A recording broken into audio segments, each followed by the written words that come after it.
In this Python tutorial, I'm going to demonstrate how to screen scrape data from a website. In front of me, in my browser, I have a website for Hacker News. It's got a listing of some top news articles that updates regularly. I want to consume these and screen scrape these in my Python program. So what I first do is I look at the website and I look at the structure of it, its markup. And I do that in my browser by inspecting the area that I want to scrape. So one of these titles is what I'm looking to scrape. I'll right click on it and inspect the area. So in this aspect, you need to know a little bit about HTML programming and understand the markup a bit. In this case, I see my title is nested inside of a span, okay? And the span has a class of title line. And what I'm going to do is I'm going to check for consistency and see if that's the case and see if it holds true. And if it does, I'm going to make note of that because in my Python program, when I do my screen scraping, I'm going to look to grab that inner HTML of that class, okay? And you see that's really the only thing that's there. If I expand this open, there's nothing else except for that inner HTML that I really want that tells me about the article title. So I make note of that. I'll go over to my Python IDE. In this case, I'm going to use PyCharm. You can use whatever one you're comfortable with. I'm going to do a file new and do a new Python file. I'm going to call this my screen scraper. Okay. I'm going to start out by importing requests. This will allow me to get content or bring down information from making an external request to like a website or a URL or such. Okay. The thing that I have to do after importing it into my virtual environment, if it's a new environment, you haven't installed any packages yet, I need to install this package. Okay, so we let that package install, and that's successful. And if your IDE is a little bit different, you might have to do this from a command line. You might have to use pip. All depends on what your IDE environment's like. The next one I'm going to do is from BS4. Now, after I have my packages imported, correctly, let me fix the typo. There we go. Got to spell it correctly. Once I have my packages imported properly, I'm going to put a comment in and say URL of the website to request. And I'll set up this variable called URL. And I'm going to put in the site that we just looked at, https news.ycombinator.com. The next thing that we're going to do is we're going to send a HTTP request to our URL. And what we'll do there is call that a response equals request dot get. It's a get request. That's our HTTP verb that we're using. And we can use this library for other types of HTTP requests. If we're posting and getting information from APIs, you can note that for the future. But in this case, we just want to return the HTML to ourselves.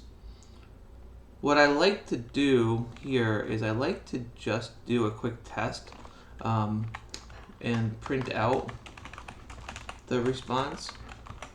So if I just do a print response dot text, oops. Here, if I print it out and run a test after a few lines of code, we're going to see if things are working correctly. And what just happened here is you'll see all that raw HTML that we looked at print out to the screen. So that tells me I'm requesting the website and getting the content back. All right, so just like we saw in our Google Web Developer tool, our Chrome Web Developer tool, we now know we're getting it back in our Python program. So once we have that here, we can move on. So I'll just comment that out because we're not going to need that. The next thing we'll do is check our response though.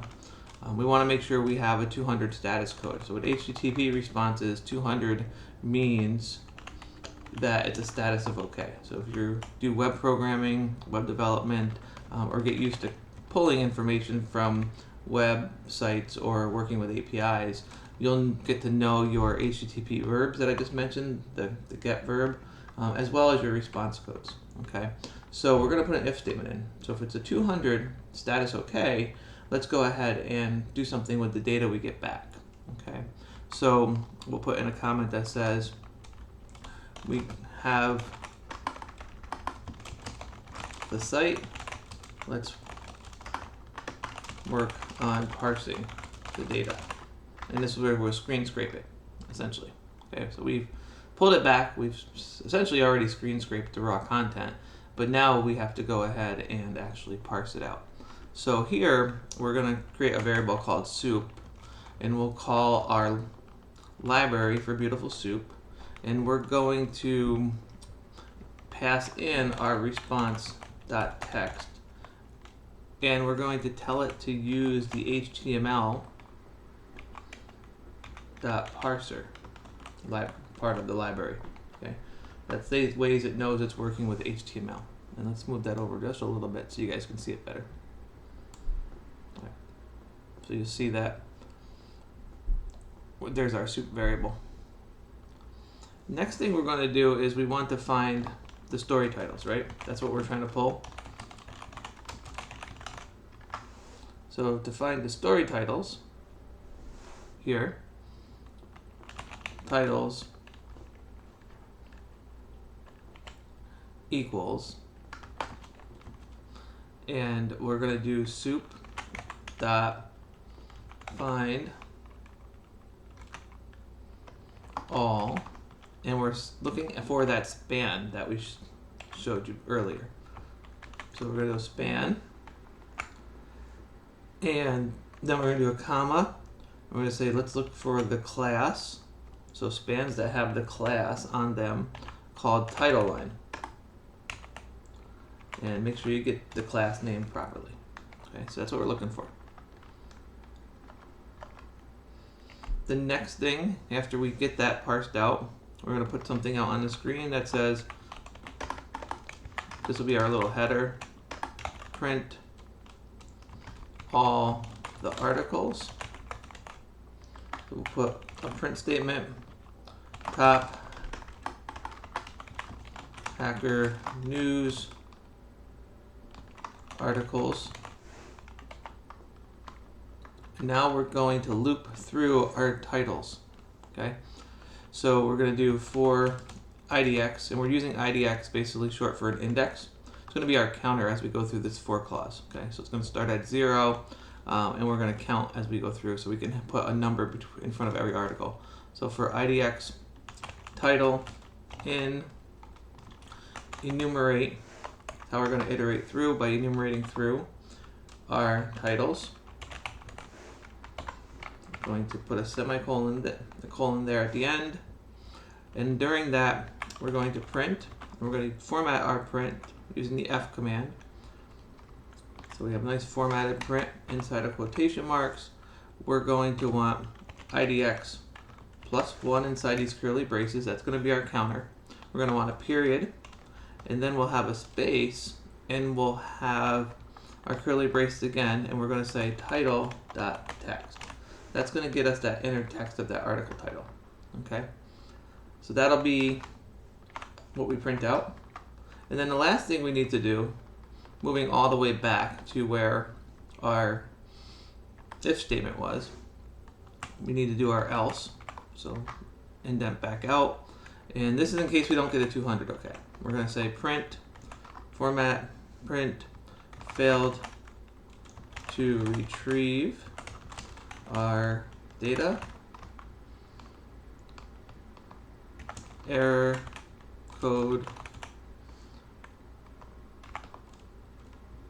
and we'll put inside the curly braces our response dot status code. So what did we really get, right? We didn't get a 200, okay, let's show what we really got. That'll be our error handling. And that's essentially it. I'll review the code again from the top here in a second, But let's run the program. See what happens. If you look in my terminal window down below, I'll make it a little bit bigger. You'll see that I just neatly parsed out the titles. Now we can store them to a database, we can work with them, however we'd like to do analysis on it, and plenty more, right? That's just kind of scratches the surface and shows you how easy it is to screen scrape information from a website, which comes in handy all the time with programming, especially with Python. So those libraries that we bring in here, these packages that we bring in of requests, that's where we started from, requests. And the nice thing about PyCharm here, and a lot of your IDDs do this based upon your different extensions, but you'll see here, tells me exactly what request is used for and how it works, right? Little mouse over lets you see that. So that brings in basically our web URL that we've placed here in this variable. BeautifulSoup here, again, this handles structures of HTML, XML documents, allows us to do some parsing of them and all, and get that data and get that screen scraped out. Again, you can read about it in the pop-ups, read more about it on its documentation outline. You can follow these tags to get there. So when we set up our URL, like I mentioned, of the site that we're looking to screen scrape, we set up our response variable that initiates the request to get the URL. If the request was successful, we get a 200 status code, and we can go ahead and we can parse our data.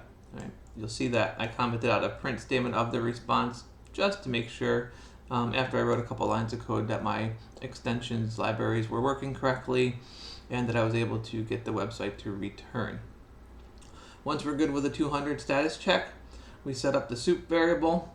We used BeautifulSoup, threw in our response text, and told it that we were using its HTML parser piece. We then took a new variable for titles. We said inside of our soup object we created, find all of the spans that had the class on them title line. That was the pattern that we decided we needed to parse out our content. We put a little print line at the top that says print out, or put top hacker news articles above the list we're going to print out. We wrote a little Python for clause here, had a counter variable, IDX we abbreviated for index, just as a counter starts with 0. And we said we want to loop through each of the titles that are there. So we used the word title by enumerating our titles variable that we set up. Printed out each title formatted with our counter in front of it, then a period, and then the actual text that was that inner HTML text. Lastly, we went back and we put our error handling in. If we didn't get a status OK, that would print out the error message and the response status code. And essentially, that's how you go about screen scraping in Python. Fairly straightforward, fairly easy to work with. Hardest part is to figure out how you're going to parse that data out. So again, this little simple example just scratched the surface, give you ideas, and helps you think through what you might do. You may have to come up with more complex pieces here to get that data in a format that you can then utilize for whatever your purposes are.